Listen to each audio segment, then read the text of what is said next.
Sir, Jetpur શહેરના ભોજાદાર વિસ્તારમાં એક હત્યાનો બનાવ બન્યો છે. આ હત્યા કોણે કર્યું, તેમનું શું કારણ હતું અને હાલ આરોપી છે તેમનું સ્ટેટસ શું છે સર?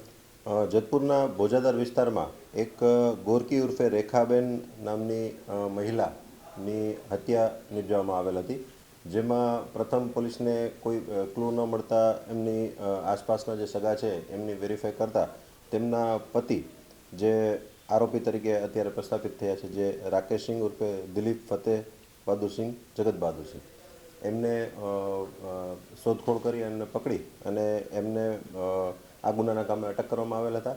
તેમની પૂછપરછ દરમિયાન જે આ મરણ જનાર છે તેમની દીકરી છે રીતુસિંહ, એ એમની પારકી દીકરી હતી અને આ મા દીકરીને સારું પડતું હતું એટલે અવારનવાર એને મળવા જતી હતી, જે આરોપીને પસંદ ન હતું એ બાબતે બંને વચ્ચે રકઝક થતી હતી અને અંતમાં આણે એમને કાતર વડે હુમલો કરી અને આમનું મૃત્યુ નિપજાવી અને પછી ફરાર થઈ ગયેલા હતા. અને જેતપુર સિટી પોલીસના પીઆઈ શ્રી પરમાર તેમજ તેમની ટીમે તેમને ડિટેન કરી અને ધોરણસર અટક કરવામાં આવેલા હતા અને હાલ તેઓ જ્યુડિશિયલ કસ્ટડીમાં છે. સર, હત્યાનું કારણ શું?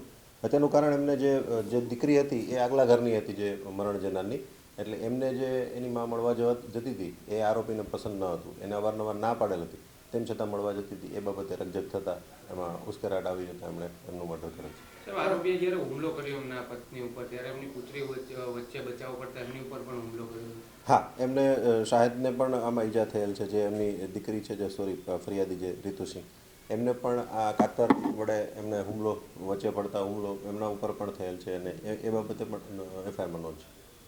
સર, નશાની હાલતમાં હતા બંને મૃતક અને આરોપી બંને? ના, એ તો હજી એનું મેડિકલ કરવામાં આવેલ છે, એટલે વધારે આગળની જે પેલી મેડિકલ હિસ્ટ્રી આવશે પછી ખ્યાલ આવશે.